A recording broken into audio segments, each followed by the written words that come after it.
I'd love to say it's because I've upped my training regime. I haven't, it's just this board is so damn light. This is the new 12'6" Touring Deluxe Lite from Starboard.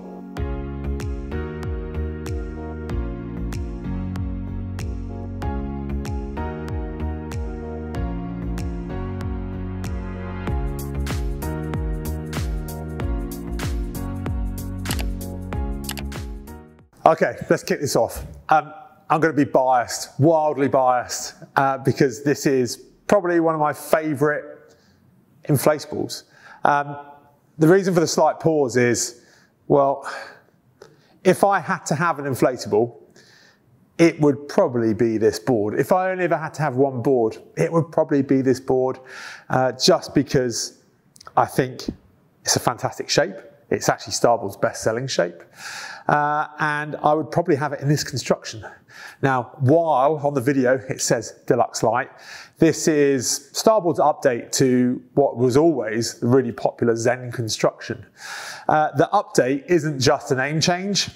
It is a complete change in terms of the fabric and the technology used within the board. I know we so often hear that, and if you read the marketing blurb and so on, you think, yeah, whatever. But no, genuinely, this is a very different material that's being used in this board. It's a woven drop stitch. So it's crossing, which is helping a lot with the rigidity of this board when it's at pressure of 18-20 psi. But it's also welded seams, which Starboard have used now for a few years. But long story short, you end up with a more rigid, a lighter, overall stiffer structure within which to go and paddleboard. Now, on this board, there are some other changes to it, but fundamentally the shape itself is pretty much unchanged. And that, to me, is a massive positive, because that is what makes this board so special. Now, the other improvements and elements that they've made to this board only make the board even more special. But for me, I think where this board really stands out the most is price point.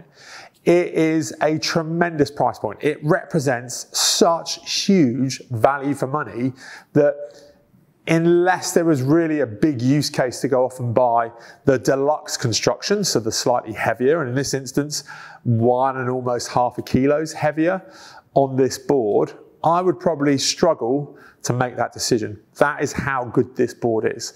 So look, let's run you through the board as we do in all of our videos, from the nose down to the tail.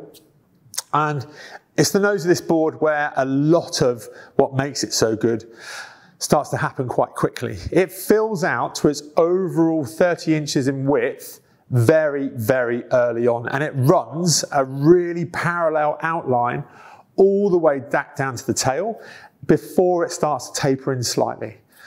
That makes this board, albeit it's 30 inches in width, it makes it very, very stable. Now, also with this board, 355 litres. So there's a lot of literage in what is a relatively compact overall form factor at 12.6 and the width of 30 inches. So it makes it a great load carrying board. Now, the way in which Starboard have adapted the board in order to make it better at carrying loads is you've got the traditional, if you like, crisscross kind of cargo net area up here, but this central strap across here makes it far more usable in terms of loading up with gear underneath. You've got the addition of the new clips in the bungee as well, so they can be quickly removed. But then there's another luggage tie down point in the back end of the board, and it's not right down the tail, it is moved slightly forwards, so it allows you to get quite a balanced, neutral feel in terms of moving luggage around the board. And it just adds to the overall feel of the board when you're paddling over a distance. Now, carry handle out front, nice padded carry handle, same there on the center and also on the tail, are just nice features that make this a really usable touring board. So if you're recovering it to a riverside beach or up on a river bank, it's very easy to do this, whether at the nose, from the center, or on the tail. Carrying the board is again really easy because you've got the addition of the shoulder strap. It is, I found, slight niggle in previous years, but they've made the carry strap even more elasticated. So it actually now fits over your shoulder. I found them quite short in the past, but that's been improved on this next generation of board. The other thing in terms of carrying the board overall in this Deluxe Lite construction is it's just 8.2 kilos, which is bonkers for a board of this size. They really are that light. But as I've kind of said already, that this new woven material makes the board incredibly rigid, and nothing's lost through that reduction in weight. If anything, this new material just makes it better overall. Graphically, I like the board a lot, and the graphics on the nose section of the board really stand out. Now, you'd be forgiven, particularly with the camera, for thinking that this woven cross stitch is actually viewable from the deck. It's not. These are just graphics, this crisscrossing, and to be honest, I quite like it. Even up close and personal as we are now with the board, there's kind of this fade and this crossing as it goes across, and it looks really attractive. Nice placement with the Tiki Man, not too in your face, but subtle. But the overall aesthetic of the board just looks stunning.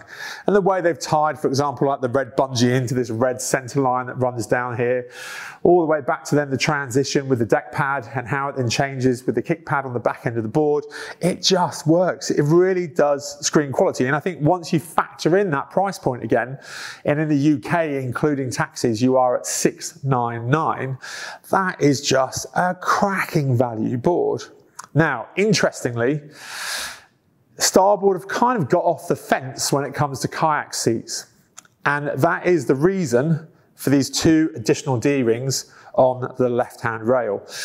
So this board can be retrofitted, and Starboard are offering a kayak seat for this board.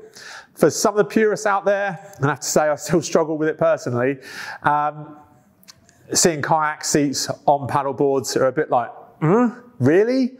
But there are certainly those customers out there that would like the option of having a seat. Now, importantly, Starboard have recognised that seats are pretty rubbish unless there is a way of bracing your feet. So there is also a footrest which is mounted onto the forward section of this board. And again, that's why this bungee is easily removed, and so everything can be adapted to carry that footrest as well. We haven't seen one in the flesh. We've paddled this board a lot and had it ahead of time with all the stock arriving, but we haven't seen a kayak seat in the flesh. But from the imagery that we've seen, it looks to be of a really good quality seat, and it's rigid and it will be very supportive. So working our way back down the board as well now, you've got this crocodile skin diamond cut kind of deck pad.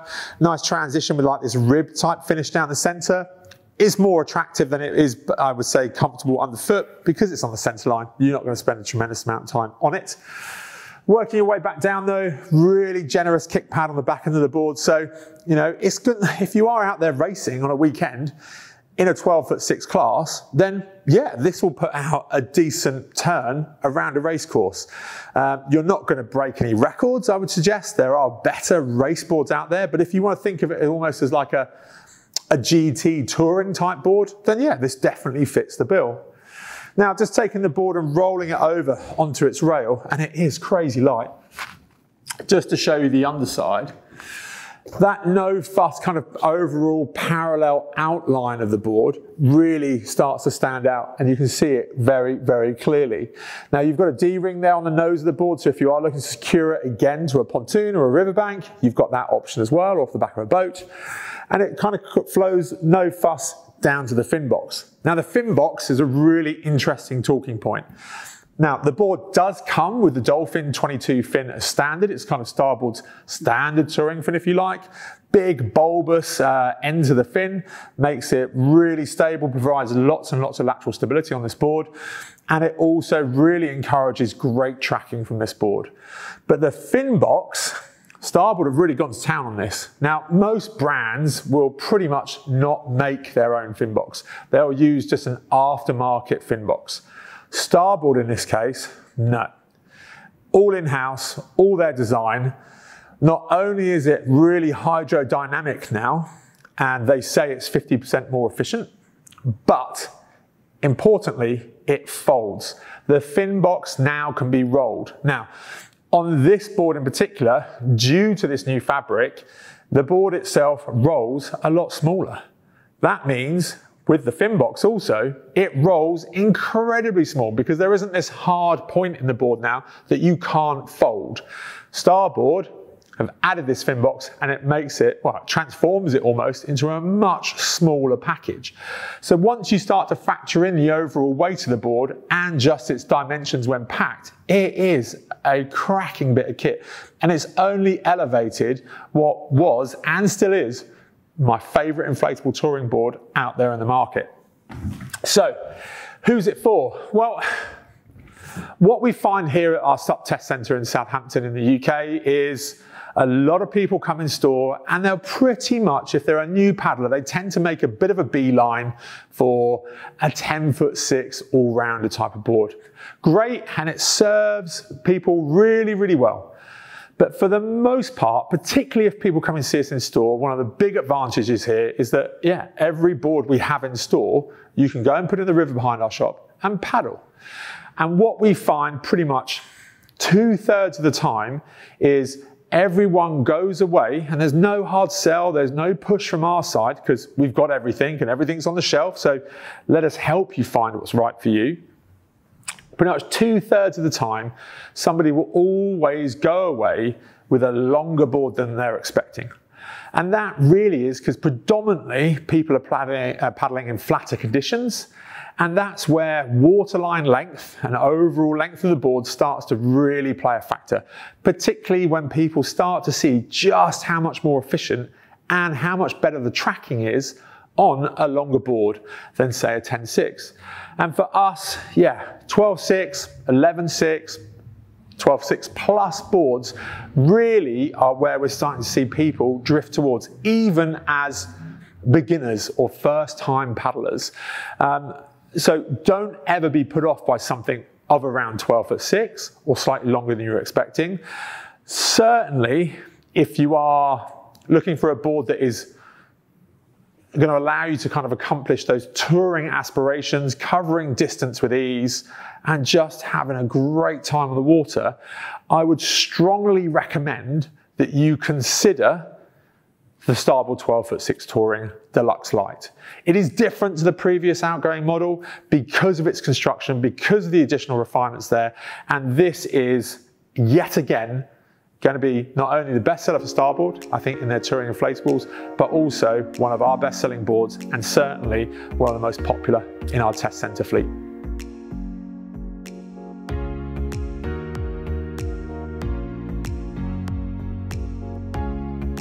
Thanks for watching our video. If you've got any questions about what you've seen, why not give us a call in the shop or head over to thesupco.com. To stay up to date though with all of our videos, well, make sure you subscribe up here and hit the notification bell. But to see our next video, well, take a look up here.